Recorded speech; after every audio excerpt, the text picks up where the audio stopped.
আমের কিলা বা আমের প্যালেস রাজস্থানের জয়পুর শহরের অন্যতম দর্শনীয় ঐতিহাসিক স্থাপত্য। এই প্যালেস দেখার অভিজ্ঞতা আপনাদের সাথে তো আগেই শেয়ার করেছি, জানাবেন সেটি কেমন লাগলো।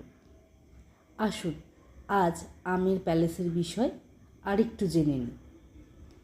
এটি 16 শতকে রাজপুত মহারাজা মান সিং প্রথম দ্বারা নির্মিত হয়েছিল এবং পরবর্তীতে অন্যান্য রাজারা এটি সম্প্রসারিত করেন। প্যালেসটি মূলত রাজপুত এবং মুঘল স্থাপত্যশৈলীর অপূর্ব সংমিশ্রণ, যা তার সুরম্য কারুকাজ, জটিল নকশা এবং রাজকীয় পরিবেশের জন্য বিখ্যাত।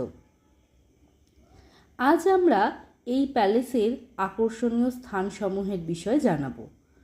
প্রথমেই বলি গণেশ পোলের কথা। এটি মূল প্রবেশদ্বার, যেখানে গণেশ দেবতার সুন্দর চিত্রাঙ্কন রয়েছে।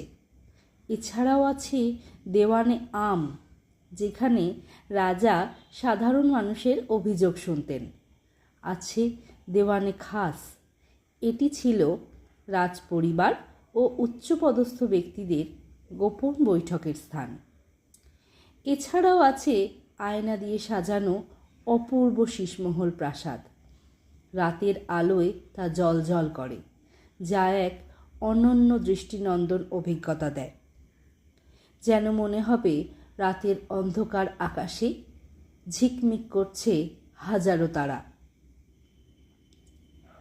আছে সুখ নিবাস, যেখানে জল ও বাতাসের মাধ্যমে প্রাকৃতিক শীতলীকরণের ব্যবস্থা করা হয়েছিল।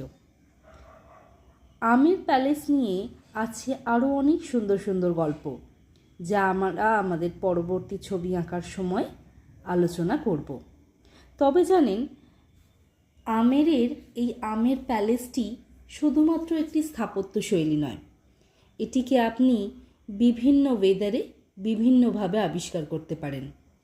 ভোরের শীতল আলোয় এটিকে নববধূর মতন সুন্দর লাগে, আবার দুপুরের প্রখর রোদে এটি যেন তেজি রাজার রূপ হিসেবে প্রকাশিত হয়। ভিডিওটি আপনাদের কেমন লাগলো জানাবেন। ভালো লাগলে লাইক করে দেবেন, শেয়ার করে দেবেন, কমেন্ট করে জানাবেন কেমন লাগলো।